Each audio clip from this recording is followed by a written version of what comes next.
E vamos falar, talvez, da grande personagem da semana, das últimas semanas, Deolane Bezerra. Vai responder em prisão domiciliar após essa confusão toda, tá? Vale a pena sublinhar, no país do direito freestyle, que a justiça ainda não a inocentou. E a mãe dela, Solange Bezerra, claro que segue presa. Mas a influenciadora está dizendo que foi calada. Está aí a plenos pulmões dizendo que foi calada, censurada e que, enfim, a decisão judicial exige, vale a pena aqui ressaltar também, que ela não se manifeste em redes sociais, nem fale com a imprensa, mas, claro, a família e os fãs fizeram um alvoroço na saída da prisão lá em Recife. E dado o fato que teve até vigília com o fã-clube lá reclamando, enfim, pela liberdade dela, eu acho que a Deolane já está com tudo para ser eleita nas próximas eleições. Ana Beatriz Risso, você tende a concordar com isso? Ai, Marinho, infelizmente sim. Eu tô desde ontem assistindo esses vídeos das pessoas na porta do presídio, ovacionando-a na saída da prisão. E isso, para mim, é um escárnio, é uma completa inversão de valores. Porque, assim, em primeiro lugar, ninguém nem sabe quais são as acusações que pairam sobre ela. Me parece que a maior parte aí do processo está em segredo de justiça, ou seja, nem nós, nem os fãs que estão lá na porta sabem do que se trata. O que já torna muito prematuro que você faça uma defesa tão exacerbada como essa de ficar na porta do presídio. Em segundo lugar, é que ela foi colocada em prisão domiciliar não porque ela foi inocentada ou qualquer coisa nesse sentido. Existem requisitos, ela tem uma filha que tem, se não me engano, 7 anos de idade. E isso permite que a prisão preventiva seja transformada em prisão domiciliar. Ou seja, ela vai ficar dentro de casa com tornozeleira eletrônica. E que domicílio, né, David? Exatamente, conta pra gente. Mas também, como se não tivesse babá, né, pra cuidar da criança, enfim. Pois é. Mas é um caso que chama bastante atenção. Mas peraí, mãe é mãe, hein, David? Ah, mas... A criança tem 8 anos. Mãe é mãe. Confere, minha diretora Eliana, só um segundo. 8 anos de idade. Mas é de indignar a questão de ela ser ovacionada na porta da prisão. Eu acho que é o gancho perfeito, por que não, pro nosso bom dia pra quem? Podemos seguir então, minha diretora Helena? Vamos que vamos. Podemos seguir? Vamos que vamos.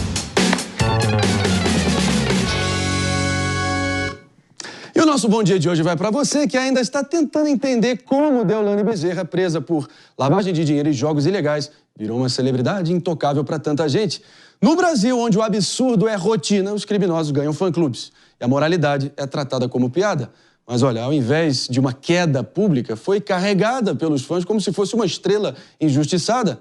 Na moral, não chega a surpreender no país em que rolam acampamentos nas portas de presídios quando políticos de estimação são presos. Essa inversão grotesca de valores mostra o quanto nós naturalizamos o absurdo. E isso não é apenas sobre uma influenciadora. Estamos falando de uma tendência muito maior. O Brasil admira o infrator e idolatra o pilantra. Quando os valores se invertem dessa maneira e o ilegal vira estilo de vida, a regra se torna clara. O crime não só compensa, ele vira entretenimento. Estamos a um passo, assim, de transformar prisões em tapetes vermelhos e julgamentos em cerimônias de premiação. Mas, claro, essa é só a minha opinião.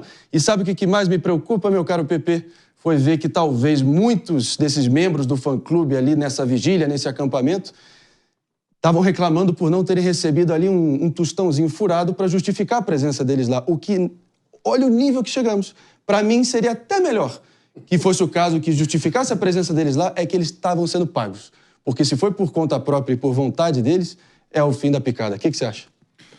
Marinho, idolatria existe desde sempre, né? É um fenômeno, na minha opinião, completamente bizarro, né? Que faz com que fãs de astros de rock, astros da música, dormem 3 dias, né, antes de entrar no estádio onde vai ter o show. Faz com que pessoas ficam na frente do gargarejo e acabam morrendo por falta de amparo, né? E faz com que várias pessoas, né, que gostem da Deolane, não sei porquê, relativizem o que a Deolane está sendo acusada, né? Então, infelizmente, a idolatria é muito mais profunda e é um fenômeno social e humano, né?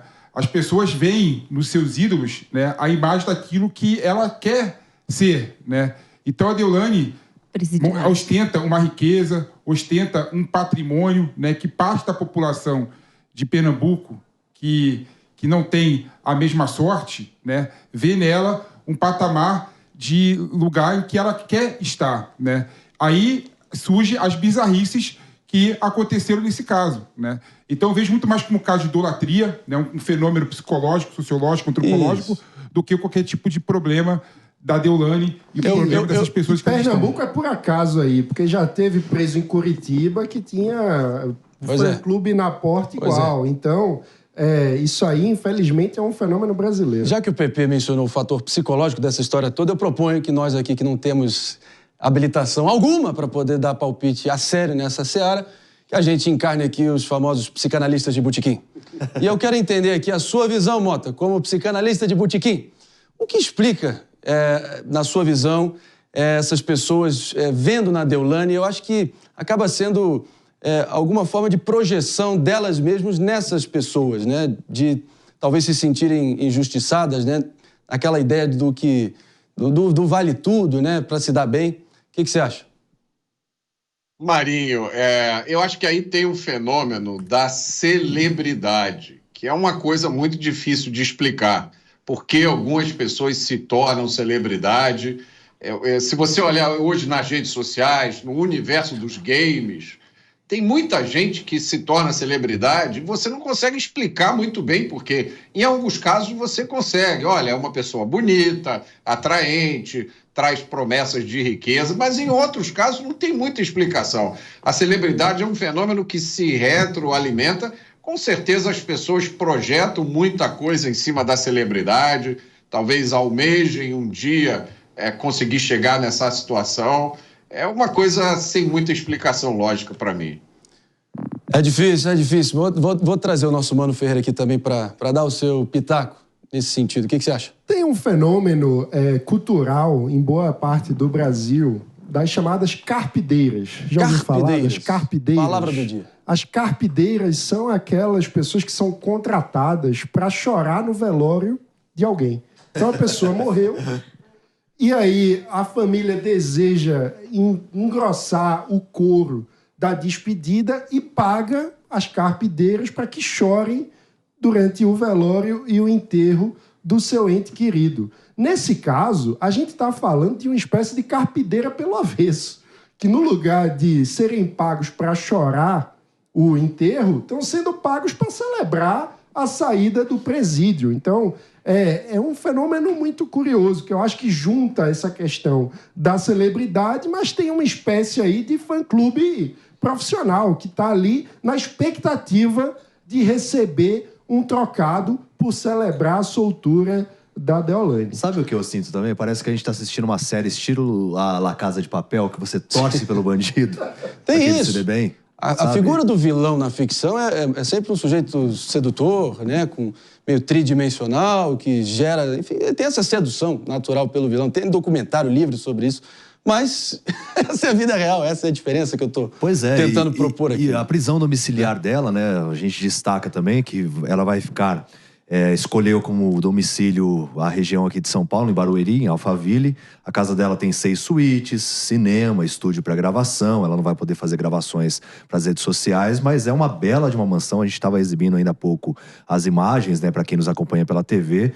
Então é uma casa que, onde estão esses imóveis aí, elas variam entre 15 até 60 milhões de reais. Só o condomínio para morar aí é 12 mil reais mensais. Então é uma bela prisão domiciliar onde ela vai ficar.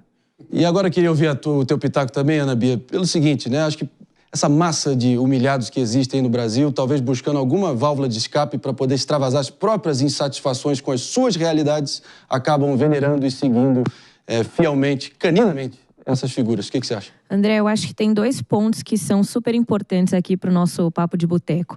O primeiro diz respeito ao fato de que a Deolane, ela ficou famosa com uma tragédia. Então, ela foi muito acolhida pelo povo, porque ela acabou sendo aquela pessoa que ficou famosa porque o namorado, o noivo, se jogou, caiu de uma sacada, e ela estava lá, parece que ele estava com outra mulher, e ela bateu na porta e ele se jogou. Então, ela já nasceu como celebridade numa tragédia, e o povo a acolheu. Ela participou de reality show. Sim. E ela tem, assim, uma personalidade muito diferenciada, porque ela é aquela mulher do povo. Exótica. Ela é exótica, ela fala mesmo, eu tô mesmo. Então, já tiveram outros episódios polêmicos que a envolvem. Ela outro dia tava no morro, numa festa com o colar do chefão do tráfico. Aí depois ela disse, pô, só puseram um colar em mim, eu não tenho nada a ver com isso. Então, ela se alimenta dessas polêmicas, vamos dizer assim. E aí eu acho que tem uma questão, eu sempre levo um pouquinho mais pro lado jurídico, que hoje as pessoas elas desconfiam tanto das decisões judiciais que ninguém concordou com a prisão dela. Tava todo mundo achando um absurdo. Ninguém nem sabe do que ela foi acusada, mas as pessoas já tomaram partido que ela é inocente, que a decisão judicial tá errada. Então, acaba gerando uma comoção ainda maior por conta dessa situação. Mas até hoje eu me pergunto por que ela é famosa. Porque assim, Porque o noivo caiu. Qual é o grande talento, né? Sabe, participou da Fazenda, deixou a outra em depressão lá, a outra participante ficou em depressão. Quais são os méritos para influenciar alguém? O que tem de bom? Pra gente entender, David... Desculpa, mas... Mas justamente, ela se coloca como a pessoa que tem os defeitos dela, mas que consegue seguir em frente, que dá a volta por cima, que se reinventa... E essa prisão vai ser mais um elemento que ela vai usar a favor dela. Bia, ela vai crescer ainda mais. Você trouxe um ângulo aqui bem valioso aqui para a discussão, até porque tem isso também, a descrença com as instituições e que isso vai minando também a confiabilidade da sociedade como um todo junto às decisões. Fato. A gente está falando de opinião pública e percepção pública e psicologia aqui de massa, não a letra fria da lei e a aplicação dessa lei.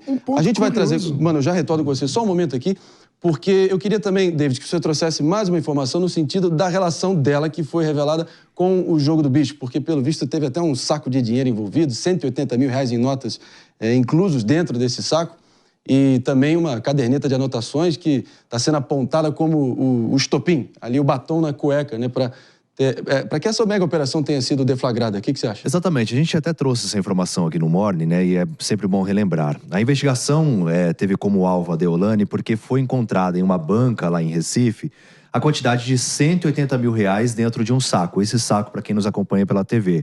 Então, realmente, foi encontrada essa grande quantidade de dinheiro em espécie. Dinheiro esse, segundo a investigação, fruto do jogo do bicho. E nas anotações tinha envolvimento, né, do Darwin, da Esportes da Sorte, que opera hoje uma das maiores companhias de bets do país. Pode mudar o nome para Esportes de Azar, pelo menos. E aí... Vai ficar mais a cara dele no momento. Ou só esportes. Pronto. E aí, por meio desse dinheiro e das anotações que foram encontradas, iniciou-se a investigação. E a Deolane comprou um carro do Darwin, avaliado em quase R$4 milhões. E aí a polícia começou a suspeitar. Falou, opa, calma aí, tem algo de errado aqui. E depois a Deolane também, junto com a mãe dela, por isso que a mãe dela também continua presa, até a defesa entrou com um pedido para que ela seja liberada, porque ela tem um problema cardíaco, mas ainda não tiveram elementos suficientes para conseguir a soltura da mãe, da Solange. Houve a operação, essa compra desse veículo, uma Lamborghini, e aí a questão da lavagem de dinheiro, que ainda não está muito clara sobre qual a participação efetiva dela, mas as investigações estão em curso, está em segredo de justiça, justamente para que não prejudique toda a investigação. Mas esse saco de dinheiro teve o princípio nessa questão. Meus amigos, pelo menos a Deolane aí, que claramente é uma aficionada por joias, né, de grande valor, ela ganhou um presentinho aí bem luxuoso, foi uma bela tornozeleira eletrônica Tiffany para botar ali no calcanhar dela a partir de agora. Pelo menos isso.